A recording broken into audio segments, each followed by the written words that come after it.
უთანხმოება საარჩევნო კოდექსში შესატანით ცვლილებების გარშემო არასაპარლამენტო პარტიებითა და რამდენიმე არასამთავრობო ორგანიზაციით დაკომპლექტებულმა ინტერპარტიულმა ჯგუფმა პრეზიდენტის სასახლე კონკრეტული შეთანხმები დატოვა.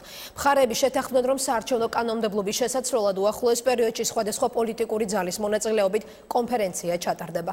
მანამდე კი ინტერპარტიული ჯგუფის რამდენიმე რეკომენდაციას, მათ შორის მაჟორიტარული სისტემის გაუქმების მოთხოვნას გიორგი მარველაშვილი მხარდაჭერას უცხადებს. თუმცა გასხოვებულია მმართველი გუნდის წევრთა პოზიცია, რომლებსაც არასაპარლამენტო ოპოზიციის მიერ შეთავაზებული ცვლილებების მიმართ საკუთარი შენიშვნები აქვთ. საქართველოს პოლიტიკური მდგრადობა დამოკიდებულია იმაზე, რამდენად პლურალისტურ პოლიტიკურ ველს შევქმნით. ინტერპარტიულმა ჯგუფმა, რომელიც უკვე რამდენიმე თვეა საარჩევნო სისტემის რეფორმირებაზე მუშაობს, პრეზიდენტის რეზიდენცია კონკრეტული შედეგით დატოვა. არასაპარლამენტო ოპოზიციისა და არასამთავრობო სექტორის ნაწილის პრეზიდენტთან შეხვედრაზე გადაწყდა, რომ უახლოეს მომავალში საარჩევნო სისტემის რეფორმირებაზე მსჯელობა მასშტაბურ კონფერენციაზე გაგრძელდება.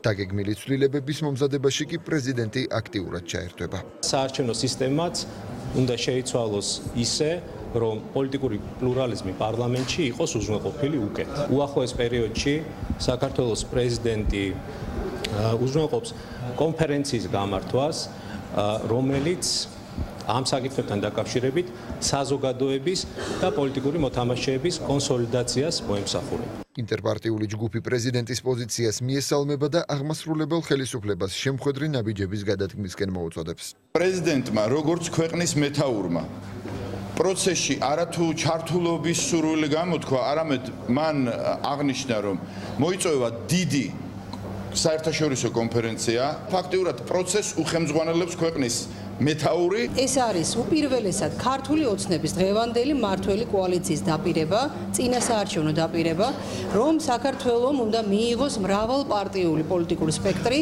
და მრავალპარტიული პარლამენტი.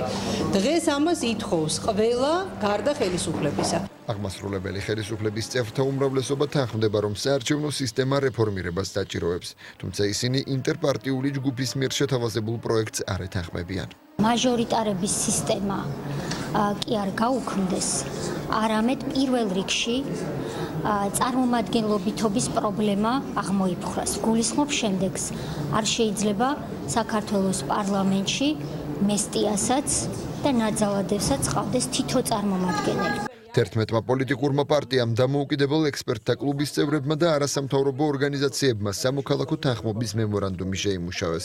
მემორანდუმის ხელმომწერები ხელისუფლებას მოქმედი მაჟორიტარული სისტემის გაუქმებას თავაზობენ.